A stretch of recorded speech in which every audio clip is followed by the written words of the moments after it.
قرآن کا کوئی جواب، قسم اللہ کی جواب کوئی نہیں قرآن کا، اس کا کوئی جواب نہیں۔ کیا بات ہے قرآن پاک کی۔ وہ ایک دفعہ مسلمہ کذاب بے ایمان کہنے لگا میں نے بنا لیا قرآن پاک کا جواب۔ معاذ اللہ، جواب کیا بنایا؟ وہ سورت ہے نا القاریہ ملکاریہ، وما ادراک ملکاریہ، کھڑکھڑانے والی کیا ہے، کھڑکھڑانے والی تمہیں کیا پتا کیا ہے کھڑکھڑی، قیامت کا ذکر ہے۔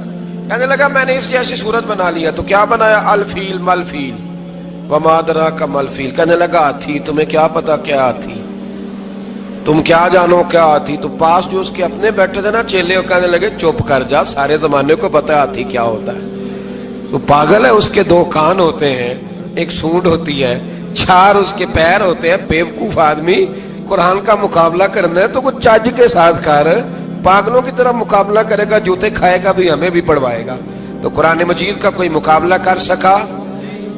تو اس آیت مبارکہ میں اللہ نے کافروں کو یہ کہا اگر مقابلہ نہیں کر سکتے تو پھر اللہ سے ڈرو، ورنہ دوزخ میں ڈالے جاؤ گے، وہ جس کا ایندھن آدمی اور پتھر ہے، اور بنائی بھی کافروں کے لیے گئی ہے۔ اعدت للکافرین، جہنم کس کے لیے بنائی گئی ہے؟ کافروں اور منافقوں کے لیے۔ مسلمانوں کے لیے بنائی گئی، مسلمان مرضی سے چھلانگے لگائیں تو ان کی موج ہے، ورنہ ان کے لیے جہنم، ان کے لیے اللہ نے جنت بنائی ہے۔ اور یہ بات کرتے ہی رب کریم نے فرمایا اے محبوب علیہ الصلوۃ والسلام، مومنوں کو خوشخبری دے دیں کہ اللہ نے ان کے لیے جنت بنائی ہے، اس میں باغات ہیں، انہیں رزق دیا جائے گا کھانے کے لیے، اور اس میں انہیں پاکیزہ بیویاں دی جائیں گی، اور پھر وہ اس میں ہمیشہ رہیں گے، انہیں اس سے نکالا نہیں جائے گا۔ آگے جو آیات کریمہ ہے نا، اس کے اندر اللہ تبارک و تعالیٰ نے فرمایا ہے کہ اللہ حیا نہیں کرتا سمجھانے کے لیے، مچھر کی مثال بھی دینی پڑے۔ فرمایا قرآن سے کچھ لوگ ہدایت حاصل کرتے ہیں اور کچھ گمراہ ہو جاتے ہیں۔ جب لوگ اپنی مرضی کی تشریحات چاہتے ہیں تو گمراہ ہوتے ہیں، اور جب قرآن کو رسول اللہ صلی اللہ علیہ وسلم اور امت مسلمہ کی تشریحات کی روشنی میں سمجھتے ہیں تو پھر اللہ ہدایت عطا فرماتا ہے۔ پھر اللہ تبارک و تعالیٰ نے آگے ارشاد فرمایا حضرت آدم کی پیدائش کا واقعہ۔ کچھ مفسرین نے لکھا ہے اللہ نے مشورہ کیا تھا فرشتوں سے، وَإِذْ قَالَ رَبُّكَ لِلْمَلَائِكَةِ إِنِّي جَاعِلٌ فِي الْأَرْضِ خَلِيفَةً، لیکن کچھ مفسرین کہتے ہیں کہ اللہ کو ضرورت نہیں فرشتوں سے مشورہ کرنے کی، اللہ نے فرشتوں سے مشورہ نہیں کیا، بلکہ رب نے انہیں آگاہ فرمایا تھا کہ میں لگا ہوں زمین پہ اپنا نائب بنانے، میں خلافت دینے لگا ہوں زمین پہ۔ اب یہ تو دینے والی کی مرضی ہے نا اس نے کس کو دینی ہے، یہ تو دینے والے کی مرضی ہے نا اس نے۔ تو کچھ لوگ کہتے ہیں کہ دینے والے سے زیادہ ہمیں پتہ ہے، تو فرشتوں کو بھی یہ اجتہادی خطا ہو گئی، کہنے لگے یا اللہ اسے نہ بنانا، یہ فساد کرے گا، یہ خون ریزیاں کرے گا۔ تو اللہ نے فرمایا جو میں جانتا ہوں وہ تم، اللہ اکبر۔ امام راضی فرماتے جب رمضان آتا ہے تو اللہ فرشتوں سے کہتا ہے ذرا یہ کھول کے دروازے دیکھو نا یہ زمین پہ کیا کر رہے ہیں، تم تو کہتے تھے فساد کریں گے اور یہ سارے تراویحیں پڑھ رہے ہیں، تم تو گویا کہتے تھے فساد کریں گے اور یہ تو دیکھو گویا رمضان کے روزے رکھ رہے ہیں، یہ تو میری یاد میں نکلے ہوئے، تم کچھ کہتے تھے اور دیکھو میں نے تمہیں کہا تھا نا جو میں جانتا ہوں وہ تم۔ اللہ نے پھر حضرت آدم علیہ السلام کو تمام زمانے کے علوم عطا کیے، علم سکھا لیا۔ تو فرشتوں سے کہا تم بھی ان چیزوں کے نام بتاؤ، تو وہ بتا سکے نہیں۔ اللہ نے فرمایا اب اس طرح کرو آدم کو سجدہ کرو، سب نے سجدہ کیا سوائے، وہ کہنے لگا یا اللہ صرف تجھے ہی کرنا ہے، کرنا بھی صرف اللہ کو چاہیے، پر رب کے آگے بھی جھکنا چاہیے، اور جس کے سامنے رب جھکائے نا وہاں بھی۔ اور یہ جو عاجزی ہے نا، یہ جو جھکنا ہے یہ علم کے آگے ہے۔ ہماری مصیبت یہ ہے کہ ہم علم کے آگے بھی گردن جھکانے کو تیار نہیں ہوتے، وہاں بھی ہم خود عالم فاضل بن جاتے۔ تو فرمایا کہ سب سے کہا سجدہ کرو، سب نے سجدہ کیا سوائے ابلیس کے۔ تو پھر ہوا کیا وکان من الکافرین، وہ کافروں میں سے ہو گیا۔ پھر اللہ نے حضرت آدم کو اور جناب حوا کو نا مقام دے دیا جنت میں رہنے کے لیے، اور کہا سارا کچھ کھانا، درخت کے قریب نہ جانا۔ ابھی آپ کسی سے کہہ دیں تھوڑا سا کہ پیچھے نہ دیکھنا، یعنی اگر میری سمجھ لیں ادب کی وجہ سے کوئی 1.5-2 منٹ یا 6 منٹ نہیں بھی نہ دیکھے گا تو سوچے گا ضرور کہ پتہ نہیں اب پیچھے کیا ہے، مصیبت کیا ہے۔ یعنی آپ کہہ کے دیکھ لیں کسی کو، پیچھے نہ دیکھنا فطرت ہے نا انسان کی، وہ جستجو کرتا ہے، کہا اس درخت کے پاس نہ جانا۔ تو حضرت حوا سلام اللہ علیہا کہتی ہے دل میں خیال رہتا تھا کہ آخر ہے کیا درخت کے پاس. یہی انسان کا عقیدہ توحید ہے کہ جہاں سے رب منع کر دے وہاں وہ منع ہو جائے. اور یہ ان کی خطا نہیں تھی, یہ اللہ کی حکمت تھی, چونکہ رب نے تو پہلے کہہ دیا تھا بنایا ہی زمین کے لیے, تو یہ تو سارا کچھ ہونا تھا تو زمین پہ آنا تھا نا. تو حضرت حوا اور جناب آدم کے پاس شیطان آیا, اب اس کو نکال تو دیا تھا پر ابھی اس کا جنت میں آنا جانا بند نہیں ہوا تھا, یہ بھی اللہ کی حکمت تھی. تو وہ کہنے لگا تمہیں پتہ ہے بعد میں مر جاؤ گے. تو حضرت حوا کہنے لگی کیا موت بھی آئے گی؟ کہاں, اس کی تکلیف بھی بڑی ہوگی, تو پھر بچیں گے کیسے؟ تو کہنے لگے پھل کھا لو اس درخت کا. تو بچنے کے لیے پھل کھایا تھا. جس طرح لوگ آج بہت سارے کام بچنے کے لیے کرتے ہیں پر بچ سکتے, بچنے کے لیے پھل کھایا تو اللہ نے فرمایا زمین پہ چلے جاؤ. تو حضرت آدم زمین پہ آئے, پھر کئی 100 سال روتے رہے. فتلقى آدم من ربہ کلمات, تو پھر اللہ نے خود ہی جناب آدم کو کچھ کلمے سکھائے. علامہ اسماعیل لکی فرماتے ہیں وہ کلمے یہ تھے کہ حضرت آدم نے میرے نبی کا وسیلہ پیش کیا, اللہ کریم نے جناب آدم کی دعا کو مقبول فرما لیا. پھر آگے بنی اسرائیل کا ذکر آ جاتا ہے. اللہ تعالیٰ نے بنی اسرائیل, آج آپ اسی قوم کو یہودی کہتے ہیں, ان کو اللہ نے اس زمانے میں فضیلت عطا کی تھی بہت زیادہ. تو عرب کے اندر جب نبی پاک علیہ السلام نے اعلان نبوت کیا تو کچھ لوگوں نے یہ کہہ دیا کہ اگر یہ یہودی کلمہ پڑھ لیں گے تو ہم بھی پڑھ لیں گے. تو پھر اللہ نے انہیں یاد کرایا کہ تم اصل میں کیا ہو, تمہیں کلمہ پڑھنا چاہیے. تو اہل یہود کا تذکرہ کرتے کرتے رب کریم نے ایک بات یہ بھی ارشاد فرمائی کہ تم لوگوں کو تو کہتے رہے ہو کہ وہ نبی آنے والے ہیں, وہ نبی آنے والے ہیں, اور جب آ گئے ہیں تو ماننے کو تیار نہیں ہو. تو فرمایا تأمرون الناس بالبر وتنسون انفسکم وانتم تتلون الکتاب, لوگوں کو بھلائی کا حکم دیتے ہو اور اپنے آپ کو بھول جاتے ہو. افلا تعقلون, تمہیں عقل نہیں؟ پھر اللہ نے انہیں یہ بھی یاد کرایا کہ یاد کرو وہ زمانہ کہ جب فرعون نے خواب دیکھ لیا تھا کہ کوئی بچہ اس کی سلطنت کو تباہ کرے گا, تو پھر اس نے تمہارے بچوں کو ذبح کرانا شروع کیا اور تمہاری بیٹیوں کو چھوڑتا تھا. فرمایا یہ بھی تو تم نے دیکھا, میں نے تمہیں پھر تم سے کہا جہاد کرو قوم عمالقہ کے خلاف, تو مقام طیہ میں جا کے یہ لوگ کہنے لگے ہم سے جہاد نہیں ہوتا. اللہ نے انہیں ایک میدان میں قید کر دیا. بڑی دلچسپ بات, قید تو لوگ ہوتے ہیں نا چار دیواری میں, تو اللہ نے بنی اسرائیل والوں کو جب انہوں نے کہا ہم جہاد نہیں کریں گے تو اللہ نے میدان میں قید کر دیا. میدان میں, یہ یاد رکھیں, جب انسان اللہ کی نافرمانی کرتا ہے تو اسے ایسی قید ملتی ہے جس کا اس نے تصور بھی نہیں کیا ہوتا. ایک میدان ہے مقام طیہ, قید ہو گئے, سارا دن سفر کرتے تھے, سارا دن, تو رات کو تھک کے سوتے تھے, صبح اٹھتے تھے نا جب تو وہیں ہوتے تھے جہاں کل صبح چلے تھے. تو رب جب کسی کو قیدی بناتے ہیں تو اسے زنجیروں کی سلاخوں کی ضرورت, دعا فرمائے اللہ تبارک و تعالی غموں سے نجات عطا فرمائے. یہ دعا فرمائے, ایسی قید دیتا ہے کہ جس سے پھر چھٹکارا ہو سکتا. تو بنی اسرائیل کا بہت زیادہ تذکرہ اس بارے میں اللہ تبارک و تعالی نے پھر بیان کیا, اور پھر کہا کہ انہیں جو حکم دیا جاتا تھا یہ اس کی سرتابی کرتے تھے. پھر اللہ نے ان پر ذلت نازل کر دی اور یہ ہمیشہ اس کا شکار رہے. قوم سبت کا ذکر فرمایا اللہ نے, ہفتے والے دن کچھ لوگ نافرمانی کرتے تھے. ہمارے بھی ہیلے بہانے ہیں نا آج کل کاروبار میں. تو اسی سپارے کی آیت نمبر 65 کے اندر اللہ تعالیٰ نے حضرت داؤد کی قوم کا ذکر کیا کہ اللہ نے انہیں حکم دیا تھا کہ ہفتے والے دن مچھلیاں نہیں پکڑنی. تو وہ کہتے تھے چلو ہاتھ لگا کے نہیں پکڑنی, ہاتھ لگا کے. وہ ہمارے لوگ ہیلے بہانے تلاش کر لیتے ہیں نا, وہ بڑے جناب انشورنس والا آ گیا, اب وہ بینک والا آ گیا, وہ فلانے صاحب آ گئے, وہ تروڑ مروڑ کے کہانیاں پاتے ہیں, اور پھر ہمیں بھی رستے مل جاتے ہیں بچنے کے. مفتی صاحب نے کہہ دیا تھا ایک مولانا سے میں نے ان کو کہا ہفتے والے دن مچھلیاں نہیں پکڑنے کا, نہیں پکڑتے, چھوٹے چھوٹے حوض بنا لیے. تو مچھلیاں زیادہ آتی تھی اس دن, یہ بھی اللہ کی قدرت تھی. نماز کے وقت گاہک زیادہ آتے ہیں, یہ اس کی قدرت ہوتی ہے.